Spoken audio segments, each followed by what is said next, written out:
I'm Andrey Shakhtin, founder and CEO of FunnelFox.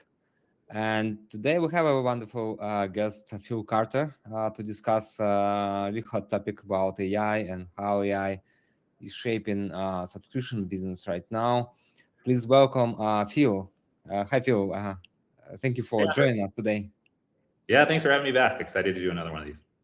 Yeah, and it's really excited to discuss this interesting topic with AI and how AI is changing how consumer apps and mobile apps are like changing their growth models with a new approach with new AI and agentic approach and etc.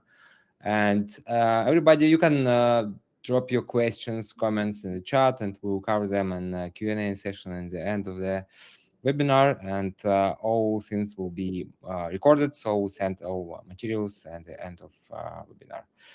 All right, Phil, for yours. All right, great. And as Andrey said, let's make this as conversational as possible. I've done several of these with FunnelFox and with others, and these are a lot more fun when they're interactive. So please drop questions early and often, and I'll do everything I can to call on any folks, or not call on you, but to address any questions that you drop in the chat. So with that, the topic I'm going to be talking about today is how AI is changing consumer subscription growth. And before I do that, I'll just give you a little bit more background on me. So my name is Phil Carter. I'm the founder and CEO of Elemental Growth, which is a top growth advising and consulting firm that works exclusively with subscription apps, both consumer and prosumer subscription businesses. I'm also a venture advisor for NEA, or New Enterprise Associates, and an angel investor. And prior to starting this company a few years ago, I spent about a decade as a venture capitalist, an associate at Trinity Ventures. So I have seen the investor side of things for those who have questions about what VCs are looking for, as well as 7 years as an operator, leading product and growth teams across 3 multi-billion-dollar companies. I was the first product manager at Ibotta, and eventually became the director of product leading their consumer product team. I then went to Quizlet and ultimately was a senior director of growth, leading their user growth and subscription teams. I did that for almost 4 years, and that's where I learned a lot of the consumer subscription playbooks I'm going to be talking about today. Then I went to Fair, which is a marketplace business, and was the head of expansion at Fair. So this included all international category and upmarket expansion, so different type of growth work. And then I started Elemental Growth almost exactly 3 years ago now, and have worked with a lot of great consumer and prosumer subscription apps since then.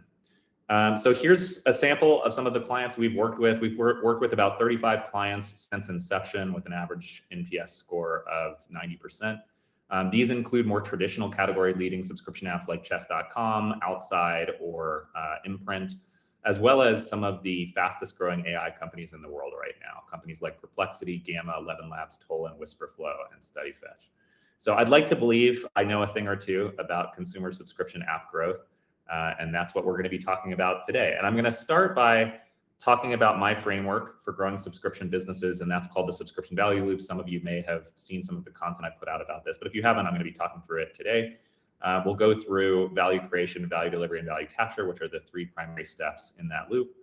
But then importantly, I'm going to get to how AI is changing the specific strategies, tactics, and playbooks that the top companies, whether they're AI companies or not, are using to grow faster in the era of AI. And so we'll spend more than half of the call focused on those specific changes. And then Andrey has a few things to say after I give my presentation, and then we're going to get to Q&A at the end. But please, if you have questions, like I said, drop them in the chat as we go. We'll do dedicated Q&A time at the end, but I'll also sprinkle in questions as we go to make it conversational. Okay, so to step back, let me just paint the picture of what the subscription economy looks like today. So Google and Apple first enabled subscription-based business models in the app stores well over a decade ago now. And the app stores have grown to well over 100,000 subscription apps. In fact, I should probably update this slide. My guess is we're approaching 200,000 or more at this point. This slide is about a year out of date at this point. But these 100,000 plus subscription apps are confined to about a dozen major categories. And these include health and wellness, education, productivity, media and entertainment, and a handful of others. But despite the fact that there are hundreds of thousands of these apps out there, there are fewer than 50 that have ever reached billion-dollar valuations, and fewer than 10 that have surpassed $10 billion valuations. And most of those that have are confined to 4 primary categories. Those are media and entertainment, companies like Netflix and Spotify, health and fitness, you've got Strava, Flow, and then some of the hardware companies like Whoop and Aura. Social and lifestyle, a range of different companies, and then you've got education with companies like Duolingo or Quizlet, where I spent several years working. And so why is this? Why is it that there are so many subscription apps out there, but so few have been successful? We're going to get to that in a moment. I'll also say that even the companies that have managed to IPO have seen lots of volatility. So this is looking at revenue multiples, both versus forward revenue or trailing 12-month revenue for a portfolio of top subscription apps that are publicly traded, companies like Duolingo, Dropbox, Bumble, Grindr, Netflix, Spotify. And what you can see here is these companies reached a peak of as high as 10x revenue multiples during the height of the pandemic. But then as the tailwinds of the pandemic subsided, they saw their multiples crash all the way down to roughly 4x. And then over the last couple of years, they've started to recover. But this slide is just meant to show that even the companies that make it to the very top still see their fair share of volatility. And you don't just have to take my word for it. There's data to back this up. And so this data comes from more than 30,000 apps. And so it's a very large sample. And what you can see is even top quartile apps, so apps that are in the 75th percentile, have install to paid conversion rates of less than 6%, meaning less than 6% of installs ultimately convert into subscribers. And then companies are losing half of their annual subscribers and more than 2/3 of their monthly, they're losing more than half of their annual subscribers after 1 year, and they're losing more than 2/3 of their monthly subscribers after just 6 months. But the best consumer subscription apps significantly outperform the rest. So once you get to the 90th percentile, that top 10%, you can see these numbers start to look much better. So install conversion rates well above 10%, and then annual 1-year retention rates approaching 60%. These are the types of numbers that venture capitalists want to see to believe that you can support $1 billion plus business. And so the point is you really have to be one of those top decile companies if you want to build a venture scale company. One of the things that I talk about in some of my materials that I'm not going to spend a ton of time talking about today, but kind of the highlight here is subscription apps are easy to launch. They have all sorts of built-in advantages, right? They don't require complex network effects. You get all sorts of turnkey support tools within the app stores from Apple and Google. So they're very easy to get off the ground. And that's now true more than ever with AI, which we'll spend a little bit more time talking about. But they're very difficult to scale because they have high churn rates, much higher churn than B2B SaaS businesses. They don't have strong network effects in many cases, so you don't get the lock-in effect that you have with two-sided marketplaces. And they're increasingly reliant on major ad networks like Meta and Google for acquiring new users. And those networks are getting more and more crowded as the app stores get more crowded. So this sort of paints the picture of why building consumer subscription businesses is so challenging. So now what's the solution? Like, what do we do about this? If you're an early stage startup or you're a bootstrapped solopreneur trying to build your company, what you want to do is look to some of the top companies, the apps like Duolingo, Strava, Quizlet, the category leaders, and look at what they're doing to support long-term sustainable growth. And so this framework that I've developed is called the subscription value loop. And basically what I posit is that the center of every successful subscription business is a unique and enduring core value promise. And what I mean by that is it's unique in that it stands out from all of the other competitors in your category. And almost every category in the app stores is crowded at this point. And then it's enduring, meaning it's providing long-term value to subscribers, which is why they continue to pay you month after month and year after year. And then outside of that core value promise, you have these 3 key steps. Value creation, this is led by core product teams. It's the specific products and features that your company is building to support your core value promise. Then value delivery. Value delivery is generally led by marketing or growth product teams to distribute your product into the hands of your users. And then value capture, which is making sure you're getting enough revenue back from your users in the form of subscriptions or sometimes ads if you have an ad-supported freemium model to reinvest dollars as resources back into product development and into paid marketing campaigns.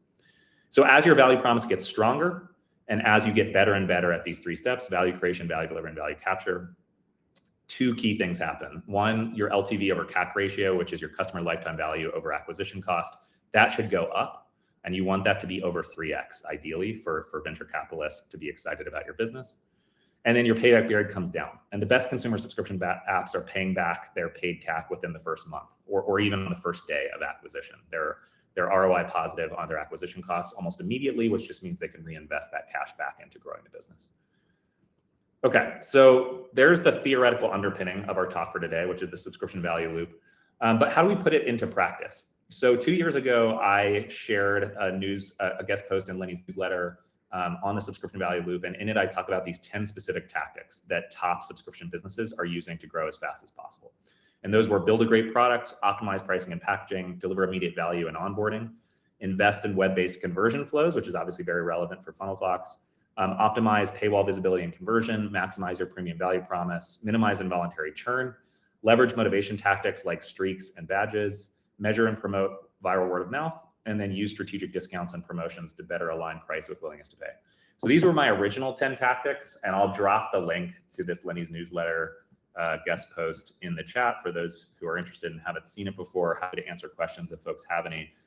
But for the rest of our call today, what I want to focus on is how these tactics are changing, right? Because 2 years is a very long time in a world where AI is changing how companies grow every single day. And so for the next 20 minutes, we're going to talk about a few specific tactics, each under value creation, value delivery, and value capture, that AI companies are using to grow their businesses more quickly.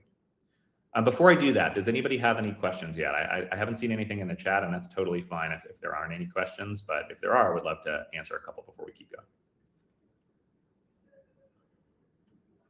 No questions so far. All right, we'll keep it going. But don't be shy. If you have questions, drop them in. Okay, so I'm going to start with value creation, and this is very intentional, right? Because value creation is the foundation for everything else. If you haven't built a product that is truly unique and provides enduring value to your subscribers, then they aren't going to pay for it, which means value delivery and value capture won't matter. So how is AI changing value creation? Well, the first tip I have here is providing an Automagical experience during a user's first session. And what I mean by that is, when you think about the evolution of consumer technology over the last 20 years, it really, not since the launch of the first iPhone in 2007 and then the subsequent rise of the app stores in 2008, 2009, 2010, did you have brand new consumer technology that was so transformational that people really stepped back and were like, wow, I've never seen anything like this product before. And that gave way to products like Uber using GPS to be able to find a ride home in the middle of the night, or Strava being able to track your run, or Duolingo being able to iteratively learn a new language with a device in your pocket. Like, none of those products could have existed before the rise of smartphones. But then there was this sort of intervening period of over a decade where there just wasn't that much fundamental innovation happening. And then in late 2022, around November, December 2022, when ChatGPT hit the mainstream for the first time in many years, you had everyday consumers, family members, friends, people experiencing a product that was unlike anything they'd ever seen, that really did feel like magic. And so the reason this is so important is human attention spans are getting shorter and shorter. Microsoft ran a study in 2015 that showed that the average human attention span had fallen from 12 seconds at the turn of millennium to 8 seconds by 2015, which may not sound like much, but that's more than a 50% drop it's a 33% drop in human attention spans over the course of just 15 years, which just means you have this very narrow window of opportunity to grab somebody's attention and really get them excited about your product. And so the example I'm using here is Tolan. This is one of the fastest growing consumer AI companies in the world right now. They've built this alien AI companion that is sort of your AI best friend. And it's one of the best onboarding experiences I've had in a very long time. You go into the app within the first couple of minutes, you answer a few questions from a character called the Oracle. It then gives you a full personality reading on what makes you unique. And then you get matched to a Tolan based off of your personality characteristics. And so it's this very compelling, highly personalized experience that people have never seen before. And it's part of what leads to such high monetization rates and long-term subscriber retention rates for Tolan. So that's tip number one, provide an Automagical experience during a user's first session. Tip number two is leveraging AI to deliver a hyper-personalized user experience. So when I say hyper-personalized, what I mean is, if you look back at the state of consumer technology, 15 years ago, there was virtually no personalization. If you opened up a typical mobile app, you were going to get the same experience as every one of your family members and friends and colleagues would get. And then maybe over the last decade, you started to see some measure of personalization. So if you go through Noom's onboarding quiz, you'll get a different weight loss plan depending on how you answer those questions. Or if you go through Duolingo's onboarding, you're going to learn a different language, but you're also going to get different questions based off of your proficiency level and how many minutes per week or per day you're willing to dedicate. But this idea of hyper-personalization is that AI is making it more possible for companies to tailor every aspect of their experience to what the individual user needs. And the example I'm using here is a company called Runna. This is an app in the health and fitness space that got acquired by Strava right around this time last year, so about a year ago. They're specifically built for runners who are training for their next marathon, 10K, or other race. And so what that means is they're building these hyper-personalized fitness plans, these race plans, to prepare for your next big run over the course of weeks or months. And so it's very, very personalized to your experience, based not just on your responses to onboarding quiz questions, but also based on every one of the workouts that you do on Runna. And so every time you do a workout, it gets feedback on, are you overperforming or underperforming relative to your plan? And then it can adjust accordingly. So they capture answers from quiz about the preferences and goals of their users and personalize the workouts plan for each user. Yeah. Yeah, that's exactly right. Yeah, and obviously you can do this on mobile or web, but to bring it to FunnelFox for a moment, one of the advantages of a web-based onboarding flow is you're just able to iterate much more quickly, right? If you're building a mobile onboarding flow, you need a new mobile app release in most cases every time you want to change a set of onboarding quiz questions or you want to change your paywall. Well, with FunnelFox, you can just do a web to app flow, and that means you can iterate much more quickly. And with a tool like FunnelFox, you don't actually need to use, you don't need as much engineering capability because it's much more templatized. Okay, Alex asked a great question. How much user data do you need to hyper-personalize? I mean, I think this really depends on the use case, right? Like the way I would answer that question is, if you're just trying to figure out, you know, like what language somebody wants to learn, and then are they a beginner, intermediate, or basic learner, that doesn't take too much data. But if you want to provide a day-by-day specific running plan that is down to how many minutes you should be running on flat terrain versus hilly terrain, how much recovery you should be leaving between workouts, all in the spirit of optimizing for a race that's, you know, X days away, that requires a lot more data. And it's not necessarily category dependent. Like even to go back to language learning, if your goal is to be much more specific around achieving a particular score on an English language learning test for an entrance exam into a top university, then the stakes are much higher and the amount of data you need for successful personalization is much larger. So I guess to directly answer your question, Alex, like to do any amount of hyper-personalization, I think you need to be at the scale of tens of thousands of users minimum, ideally more like hundreds of thousands or millions of users. But with AI, you're able to start to personalize at much lower levels than you could before. Okay, and then the last tip for value creation is continue to innovate rapidly to stay ahead of the curve. And so the example here is StudyFetch. They're in the ed tech space. They're a client of ours, and so I know a bit about their product roadmap, and they just innovate very, very fast. Like the number of new AI-powered features that they're releasing on a monthly or quarterly basis is pretty staggering. They also pair this with their marketing approach, right? And so they don't just launch in private, they launch in public. They use channels like TikTok and Instagram to really promote their product, to use micro-influencers and everyday students who are getting value out of the product to improve their grades. And so that not only keeps them relevant in the minds of their target customers, but it also just ensures that they're staying ahead of this product market fit curve. This idea that like once you have product market fit, you just have it forever is really not true. It's a moving target. And with AI, it's a target that is moving faster than it ever has before. So you have to keep innovating to stay ahead of the curve. Okay, so those are my 3 tips on value creation. Next, we're going to get to value delivery. So this is how AI is revolutionizing user acquisition, both organic user acquisition and paid acquisition.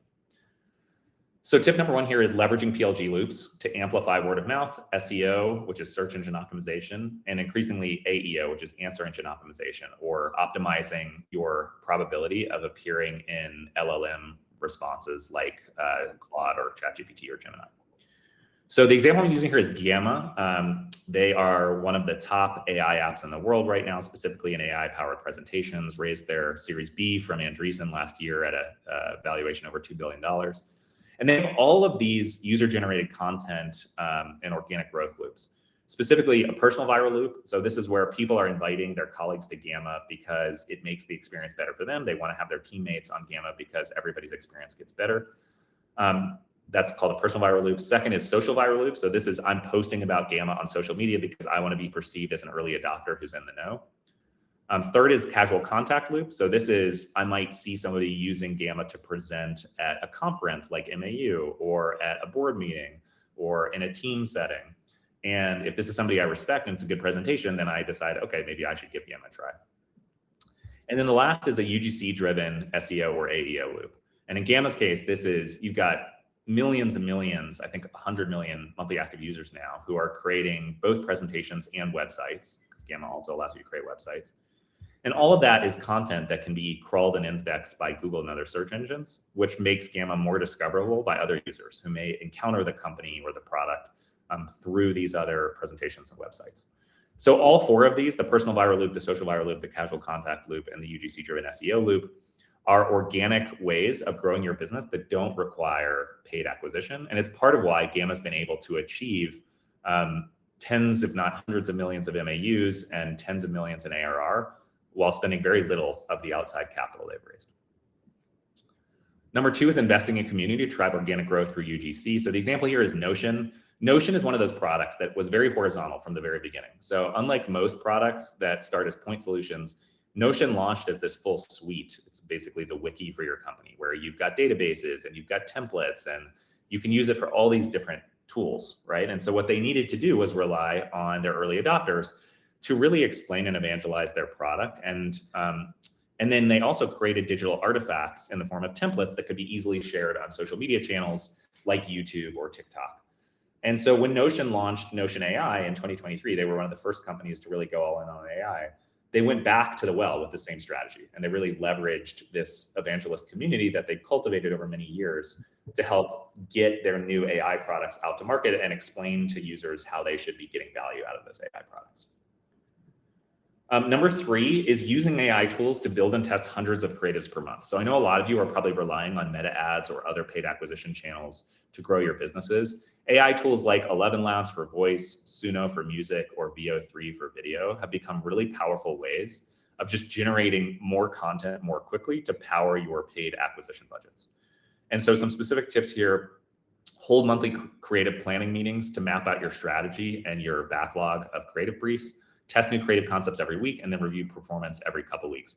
This is the map that Runna uses for their creative meetings. So I've used Runna as an example twice now. But Miranda Payne, who leads growth there, has been a guest speaker for my course and also come on my podcast. And this is the exact creative approach that they use to spinning out new creatives for their business. And it's allowed them to get to 400 plus creatives per month. That was as of last fall. My guess is it's even higher now. Yeah, I think it's a game changer in terms of like user acquisition, because there's a strong correlation between revenue growth and how many creatives you test within months and a week. And leveraging these AI tools for creating a lot of ad creatives, it's a game changer for apps that using like paid acquisition. Yeah, I totally agree. Obviously, the more creatives you're testing, the more likely you are to be successful with your paid ad efficiency. And in the case that Miranda was a guest for, we go into more detail on how Runna's revenue has scaled with its ability to unlock additional creative testing capacity. Yeah. I would also say it's particularly important on TikTok. Like, it's important on every channel, but the degree to which creative concepts fatigue looks a little bit different across different channels. And TikTok is where it's got so much upside when you have a new creative that really resonates, but then it fatigues very quickly. And so you've got to stay ahead of that curve. Yeah, 100%. Looks like Jane has a question. Can a small team execute multiple creatives, not in terms of creation, but in terms of analysis? Yeah, so Jane, I don't have the exact numbers in front of me, but when Runna's growth team was first starting out, they only had 3 people on the entire growth team. That is now scaled to more than 20 people. But they were able to get very far for a long time with a very small growth team. And part of that was because they just were leveraging these AI tools in order to be really lean and efficient about creating new content. And you can analyze with AI as well. So you can tag all creatives with you can ask an agent to tag all creatives with what's the background, what's the copy, what's the personas on the ad creatives, and you can analyze it with the AI agent across all these parameters. What impact very well on CTR and the whole performance. Yep, 100%. And then this last example also features a creative team that's done very, very well by using AI tools similar to Runna, but also by highlighting their AI features. So Photoroom is one of the early movers in the photo editing and creative space. And they had this background removal and background editing feature for a long time. But when AI came out in 2022 and 2023, they were able to significantly improve that feature. And so for a while, Photoroom was primarily generating revenue from users in the US and in Europe. And they had never really been able to crack markets like Mexico, Brazil, Indonesia, because their unit economics just wouldn't support it. It cost them too much to acquire a user in those markets relative to the amount of revenue they were getting back in terms of LTV. Well, what happened was when they were able to launch this new AI-powered background feature, and they really emphasized it in their paid acquisition creatives, and specifically optimized the first 6 seconds of their video ads to feature this new launch, it caused not only CACs to drop significantly, but it also caused trial starts and subscriber conversion rates to go up, which increased LTVs. So all of that meant that their unit economics improved radically, and it actually unlocked the ability for them to move into new international markets like the ones that I mentioned before. Okay, so that covers our 4 tips for value delivery. And just to recap what those were, we have number 1, leveraging PLG loops to amplify word of mouth SEO and AEO. Number 2, investing in community to drive organic growth through UGC. Number 3, using AI tools to build and test hundreds of creatives per month. And then number 4, we just talked about highlighting AI features to reduce CAC and unlock new markets. Jan has a question here. What have you seen to be the main differentiator beyond innovation for apps like Quizlet and StudyFetch? Yeah, so obviously innovation is huge, and it's the cornerstone of value creation, right? If you're not building products and features that are new and different in any way, then you're not really creating incremental value. So that is the engine. That is where the engine for the subscription value loop starts. I would say one of the other things that's become increasingly important, though, is distribution. So value delivery. And on my I'll share a link to my podcast at the end of this. There are a number of episodes I can point you to, but I recently had an episode where I talked a lot about why AI is making distribution more important than ever, because it has reduced the cost for software development. It has democratized software to the point where now you don't have to be a technical founder or even have a technical co-founder to be able to build a software product, because you can vibe code an app in a weekend and get it to market very quickly. So what that means is the bottleneck has moved from being able to build a great app to being able to distribute it efficiently. And that's why, if you look at Quizlet, for example, one of the keys to Quizlet's success was it's just very, very good at acquiring users for free through organic channels like SEO and word of mouth, which has meant it's been able to grow for years and years and years with much less outside capital than a lot of other companies because of these organic growth loops. Similarly, I talked about Gamma. Gamma just raised their Series B, but they had actually spent almost none of the money that they'd raised in their Series A from Excel by the time they raised their Series B. Why? Because they were growing through these organic loops, so they didn't have to spend money on paid acquisition. Okay, so let's get to our third and final step, and that is value capture. And I would say this is probably the most overlooked step in the loop. It's pretty obvious that you need to build a great product and you need to find cost-efficient ways to deliver it.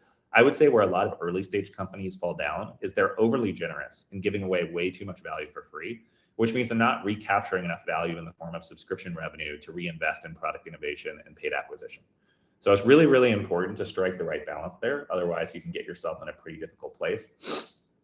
So 3 tips here. Number 1, offer 2 subscriptions with basic versus AI-powered features. This is really, really important because it used to be that the marginal cost of serving a subscriber for most traditional subscription apps like Duolingo or Strava was close to 0, right? Like, it's just server costs. There's very little else that goes into serving the marginal subscriber. Yeah, you've got your fixed costs like your employee costs and your healthcare benefits and office space and equipment. But in terms of marginal costs, it's next to nothing to serve the incremental subscriber. Well, that's no longer really the case for AI companies because they're using compute costs with these underlying LLMs to support AI-powered features. And so what that means is companies are having to really change how they approach monetization. And one of the specific ways they're doing that is they're offering 2 different subscription tiers now, one with basic features that don't require AI at a much lower cost, and then one with AI powered features that's much more expensive because it has to offset those underlying LLM costs. And a great example of that is Duolingo. They were, again, one of the early partners with ChatGPT when they released their API in 2022. And they used it to build a set of AI powered features like role play and video call with Lily that made their way into Duolingo Max, which is their new AI powered immersive language tier. Okay, so that's number one, offer 2 subscriptions with basic. Yeah, it's so obvious, but like almost nobody applies it. Yeah, I mean, and for a long time, like enterprise SaaS businesses typically have multiple subscription tiers. But for the most part, for years and years, best practice was if you're a consumer app, only offer a single subscription tier because consumers don't have long attention spans and it's just too complicated. But I think that conventional wisdom is changing now because it's just not tenable to have a single subscription tier. If you only have a single subscription tier, then you're going to be over delivering value for a lot of users who can't afford to pay for the AI powered tier and just want your basic features. But then if you give your subscription price away for too low to serve those users, then you're going to lose money on your whales who are using your AI powered features all the time. Yeah.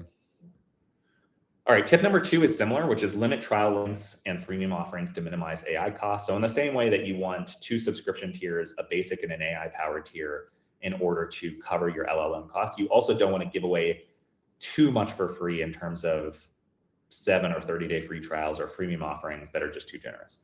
And so more and more apps are moving from 7-day free trials to 3-day free trials, which is the minimum that the Apple App Store allows. They're also more tightly restricting their free product experience. So if you have a freemium offering, they're not giving away as much for free. They're putting usage caps on AI features, in some cases, even for premium subscribers. And then they're selling additional AI credits as in-app purchases. And then that relates to the third and final tip here, which is charge subscribers for AI credits beyond a certain usage cap. I think for a long time, it's been taken for granted that, okay, if you pay for a subscription, it's just all you can eat. Once you pay for the subscription, you get everything, whether that's tools in the case of a product like Duolingo or Strava, or it's content in the case of a product like Netflix or Spotify or Calm. But now that's not always the case anymore. And so the example here is ElevenReader. This is the consumer app built by ElevenLabs. I actually just had Jack McDermott, who's the head of growth for mobile at ElevenLabs, on my podcast. And he talked about all the different paywalls and pricing and packaging techniques they've iterated through at ElevenLabs for both their ElevenLabs app for creators and their ElevenReader app for consumers, because they needed to make sure that they were offsetting these underlying AI costs. They have users who use their products 10 plus hours a day. And so even if they're paying for a subscription, in some cases, they're still unprofitable. They're underwater if you're not setting a cap on usage or adding AI credits beyond that subscription cost. And so they've really innovated on their monetization strategy to make sure they're aligning the price of their product with the value and the cost that users are extracting from the business. Okay, so those are all of my tips across value creation, value delivery, and value capture, the 3 steps of the subscription value loop, which is my framework for growing subscription businesses. Before I turn it over to Andrey here, I'll just wrap by saying, if I can ever be helpful, let me know. My website is just philgcarter.com. You can also find me at Phil G. Carter on LinkedIn, X, Substack. And then I have this Subversive podcast that I launched last January. We've now done 34 episodes. I'll drop a link to it in the chat. Each episode is about 50 to 60 minutes long with a founder, CEO, or growth leader at a top subscription app. And we talk about specific strategy and tactics that top companies are using to grow, including a lot of AI companies. So I hope that was valuable. I'll turn it over to Andrey for the next 5 to 10 minutes, and then we'll bring it back to Q&A. Yeah, thank you very much, Phil. Right, and I'm going to share some our review on how the AI is shaping is a web to app area with web funnels and web-based user acquisition. As a web funnel became as a like the major revenue stream for mobile apps with like 90% of revenue share compared to in-app funnel. It's like obvious that the more funnels you launch, the more personalization you provide with provide to your customers, the more revenue you can grow, and you eventually need to launch more funnels, more creatives, and etc. And Building it with builders is kind of nightmare right now, and AI is changing this area as well. And even as we were the first company who introduced a builder for web to app funnels in the market, and now we need to admit that like builders are gonna die. And the future is about prompts, about chats, about like a more interactive interface to do software, to build the like growth channels and user acquisition funnels. And but like using like generic tools like Cloud Code or Codex could be like more generic for especially for building web to app funnels, and it doesn't convert very well. So we created a new vision for FunnelFox with the Agentic AI platform. We built everything, rebuilt actually rebuilding right now FunnelFox to be like agentic platform, and now we're starting with like first thing funnel builder, where you can build a funnel with speed over prompt. You can just chat, type in the chat what describe what the changes you want to make. And it's the builder will build it for you just the way it looks like this. You can actually I can show you probably the live demo what it looks like. 1 second.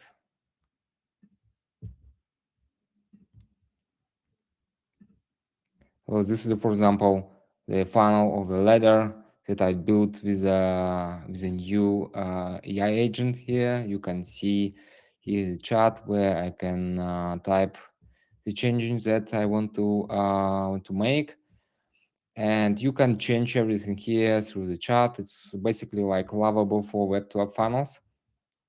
And for example, we can let's change these options, and you can, for example, translate them to Spanish.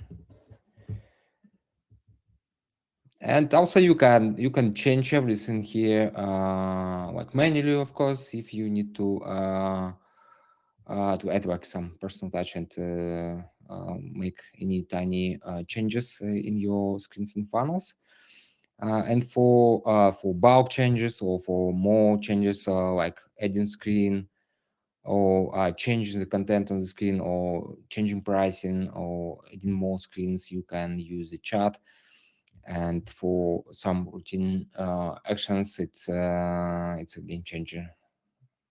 And now we are waiting for translation, and chat should translate it right now. A bit longer. You can also, as I mentioned, change here, like with a small correction in inline editing. You can also create new funnels for some segments of users, like create a funnel for women, create a funnel for male audience, and etc. So you can create different versions of the funnel, and it all the AI agent will build everything with the context of a market, with the best practices from the market. Oh, yeah, here it is. Yeah, I translated everything here into the Spanish. So, and you can, let me stop it. All right. And goes back to the slides. Yeah, you can, as I mentioned, you can add, remove, and redesign any screens. You can create localizations for funnels, and you can even replicate the whole screen based on image. You can just attach the screen of some example, and it will clone everything and recreate the screen, and you can change the pricing, add upsell logic, upgrade to sell additional subscription with the AI agent, as Phil mentioned in his slides. So, and it's not, yeah, you basically you don't need to build anything. Right now you can just use prompting and use like plain English to create user acquisition channels, user acquisition funnels, and the funnel builder is not just it's just beginning. It's not only one thing that we are rebuilding right now. It will touch all parts of the platform: A/B testing, payments, analytics, and optimization of funnel. So basically, FunnelFox will know what to build for you, and just make the comment that you ask them. Okay, this is it. We can go to Q&A section if we have any more questions. I saw a few more come through. Let's see. So can selling additional AI credits to paid users backfire as a strategy? Certainly it can. It's a great question, Jane. To me, the tight line you're trying to walk here is obviously the more value you give away for free, the better you're going to do in terms of net promoter score, product market fit score, long-term subscriber retention, word of mouth, all else being equal. Like, you're just building goodwill with your subscribers when you do that. But the flip side is, if you have a large percentage of your subscriber base that is actually unprofitable because the amount of cost they're generating in terms of compute exceeds the amount they're paying you in their monthly or annual subscription, then you don't have a business. You don't have a viable business. And so at some point, that's not sustainable. I would say the degree to which you want to go all in on just giving more value away for free versus making sure you're charging for that value, whether that's AI credits on top of the subscription or otherwise, comes down to a few factors.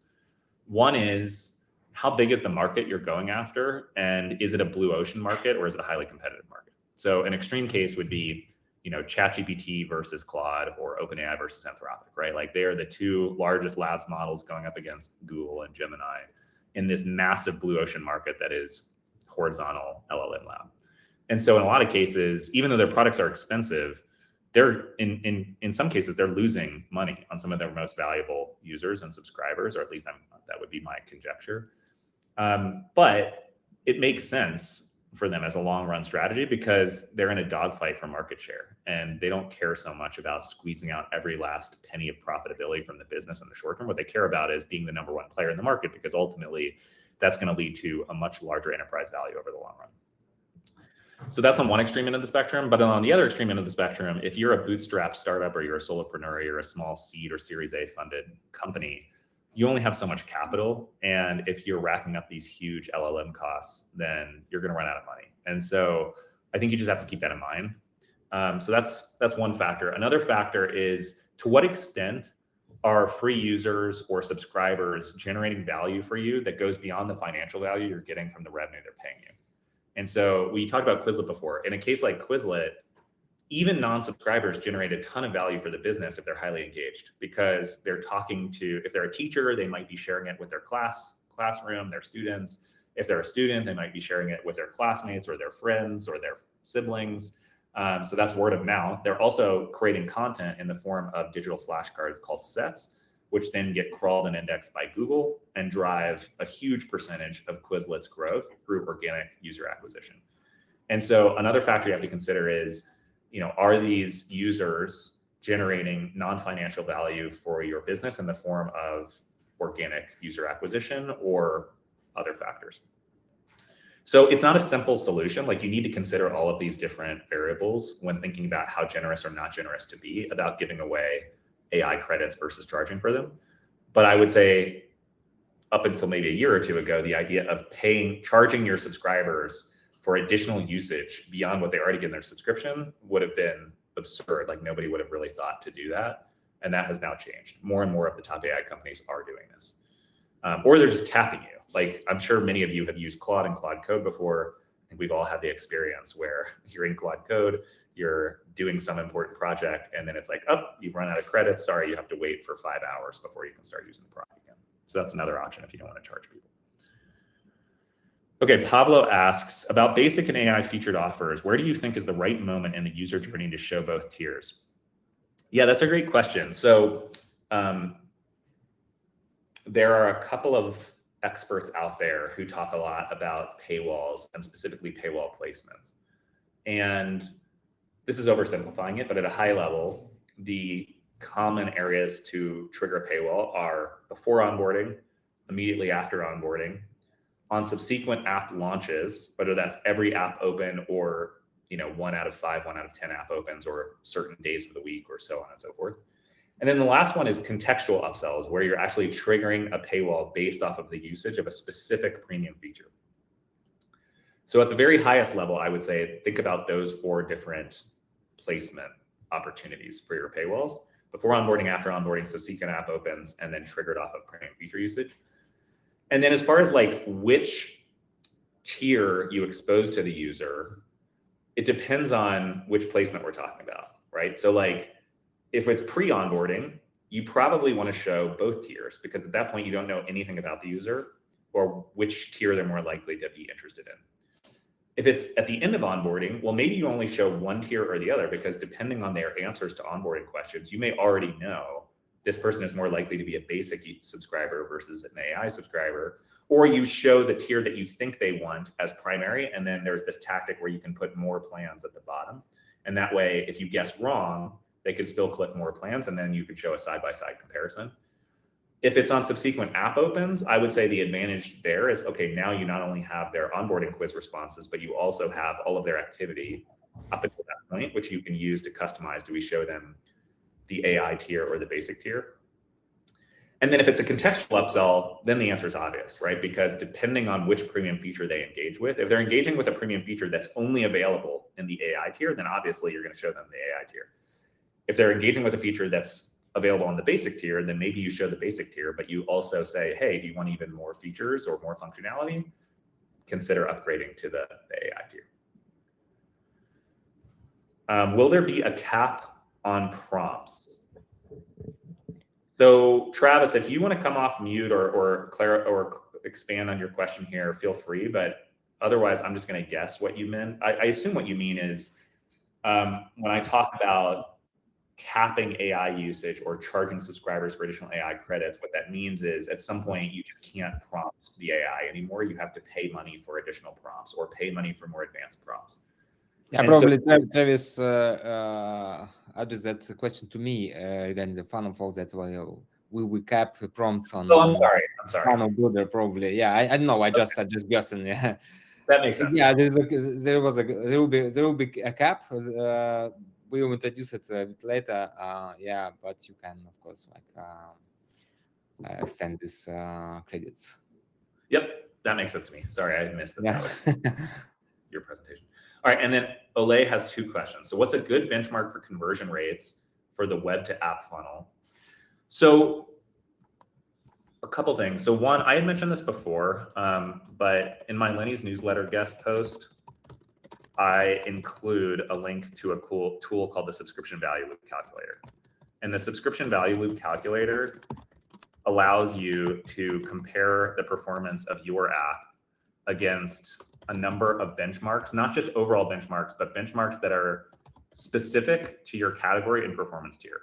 So you can look at, if you're Runna, you could look at other health and fitness apps in the 75th or 90th percentiles and see how you compare. Or if you're Duolingo, you could look at other apps in the education category at the 90th percentile and see how you compare. In terms of specific conversion metrics, so again, feel free to click on that link. Actually, I'll also provide a link to the underlying tool itself, which is a Google Sheet that's publicly available. You can plug in your own numbers and use it to see how you compare. I'll drop that in as well. But if I were to look at just, let's stick in the health and fitness category. So if I look in the health and fitness category, 75th percentile, trial start rate at the 75th percentile benchmark is 13%, and trial conversion rate is about 54%, which means overall install to paid conversion is 7% for health and fitness 7th percentile. Or if I wanted to look at like education at the 50th percentile, okay, well now trial start rate is 8%, trial conversion rate is 37%, install to paid conversion rate is 3%, which makes sense because one, it's a lower performance tier, but 2, education is a category where you have a lot of younger users that don't have as much disposable income, and so your conversion rates tend to be lower.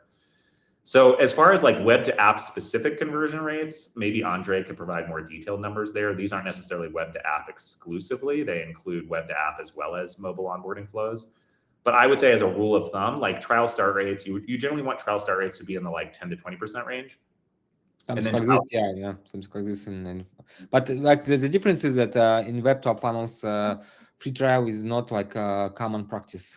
So usually it's like the subscription right away. Yep, makes sense.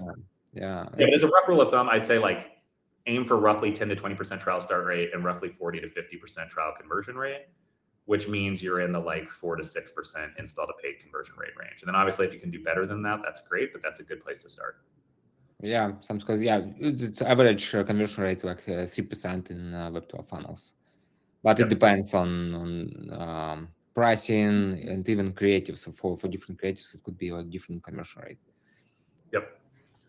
The other thing I'll say is there's only really a couple great reports out there every year on subscription app benchmarks, and FunnelFox/Adapty has one of the best. Specifically when it comes to web app funnel benchmarks, I think it's the very best. And so if you haven't already, you should check out that report. What are the biggest levers to increase conversion in the onboarding quiz? What would you recommend to test first? Yeah, so onboarding, I mentioned this at the beginning. So we've worked with 35 clients since inception at Elemental Growth. One of the first things we work on with almost every client is onboarding. And the reason for that is there's just so much leverage tied up into user onboarding, because it not only increases activation rates, it also increases engagement rates, trial start and trial conversion rates, and long-term subscriber retention rates. There's all sorts of research that shows that the new user experience isn't just important for those first few day metrics, it's important for long-term retention for the entire user journey, because you're setting the tone. It's your first impression with a user. And so as far as what that means for the onboarding quiz, I would say there's a few things. Like one, making sure that you're asking the right questions to better understand your users and segment them into different groups. Number two, using that to personalize the experience. And the optimal personalization is going to be what I talked about with Runna, where it's like literally the core product experience is adapting around that user's responses. But if you're not at the point yet where your company can support something that advanced, even things like what I call credibility building screens or social proof screens, where you're inserting a couple lines that explain, hey, this product is built for users just like you who XYZ based off of their responses to quiz questions, and then having a carousel of like 3 to 5 5-star app ratings or 5-star app reviews that are specifically dynamically generated to look like the type of user that just went through the onboarding quiz. Those are a couple tactics that any company, even if you're a solopreneur, you could be using. And those tend to be very effective because it means that your new users are feeling heard. They feel like, okay, this product understands me. It's not just treating me like a number. It understands my unique needs. And then it's showing me other people who've used the product successfully and gotten value out of it who look like me. And it's telling me what I need to hear to believe that this product is going to generate value for me. So asking the right questions, personalizing what users see based off of responses to those questions. I would say onboarding length is a big one. I had a LinkedIn post about a year ago where I showed the difference between the AllTrails onboarding flow and the Noom onboarding flow, which are at two extreme ends of the spectrum. But that's for good reason, right? AllTrails already has a web product. So if all I want is to like find a trail, I can just look that up on Google and find an AllTrails landing page, and I don't need the app. Which means if I'm downloading the app, it's probably because I'm already on the trail ready to record a hike. And so in AllTrails' case, they keep the onboarding flow super short. It's basically registration page, upsell, paywall, and then let's get started.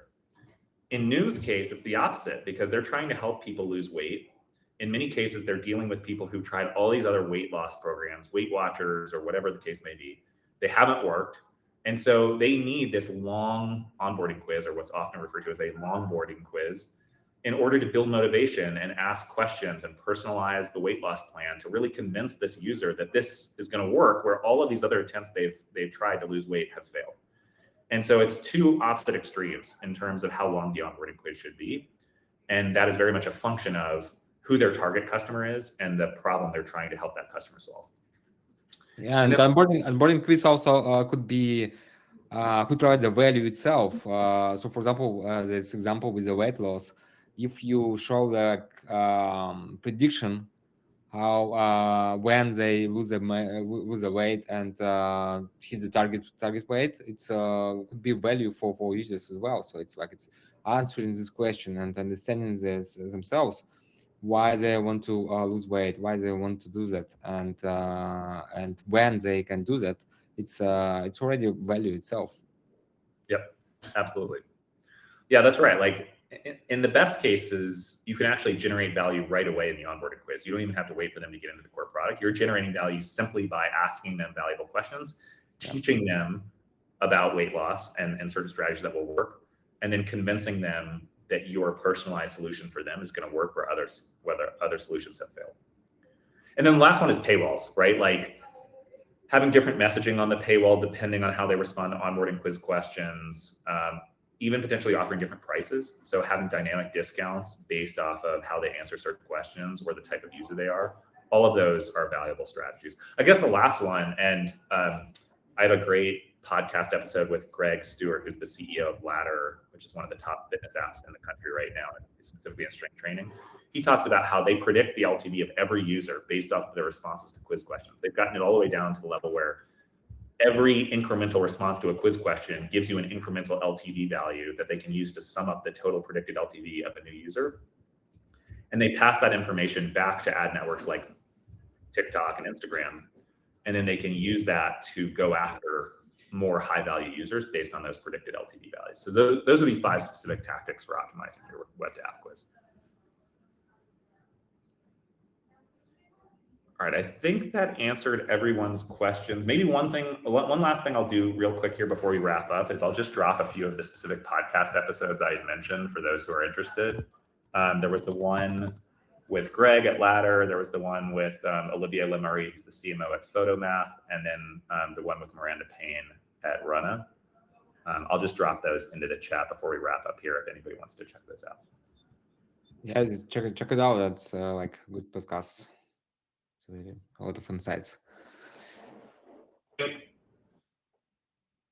As I'm doing that, any other questions from the audience before we wind things down, Andrey?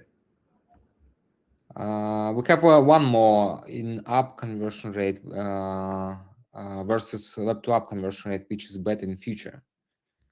What do you think? What would convert? App conversion rate versus web-to-app conversion rate, was that it? Yeah, I mean, I would say it's been a little while since I looked at those numbers. My sense from your latest Adaptee report, Andrey, is that web-to-app conversion rates are actually showing higher conversion rates than mobile conversion rates in a lot of cases. Is that right? Am I remembering correctly? And I think that's for a couple of reasons. One is just you're able to iterate faster on web, which means companies can learn faster and optimize things faster, which leads to higher conversion rates. I think there may also be a dynamic where with web to app flows, you can use ads targeted to specific web to app flows. And so you can customize your web to app flow a little bit more based off of the ad that a user came in through. Those would be all of the reasons I would point to, but any others, Andrey, that you're finding? So yeah, basically like the better attribution allows you to optimize the whole funnel, like from ad creative to onboarding quiz and payments, monetization very quickly and with a less budget, and eventually you get that like high conversion rate, and also like flexibility with the like payment options and design of paywall. All the stuff like allows you to find the good combination of all these parts and get a high conversion rate. But I think that like it shouldn't be like in-app or web to app into only one. It could be like combination of two funnels like together. So you can run traffic on in-app funnel and a web to funnel at the same time. It's just sometimes it's like it's different audience, and you can tap different audience by this. Yeah, I think that's a great call out. And we did another webinar however many months ago with Marcus Burke, and we talked about how as companies get larger and more advanced and they have more resources, they can run multiple web to app funnels in parallel. They can also run web to app funnels in parallel with mobile app onboarding flows. And each one starts to become more and more customized and fine-tuned for specific user segments with specific ultimate and wants and needs. Sure, yeah. Well, thanks everyone for the time today. I did drop 4 specific episodes from the podcast that I had mentioned, the latter episode, Runna, Photoroom, and ElevenLabs. And so if you're more interested in some of the tactics I talked about today, those are some good. Yeah, thank you very much, Phil. It's really useful and interesting content. Thank you very much. Yeah, thank you for having me. Excited to see you all at MAU. Yeah, thank you. Bye.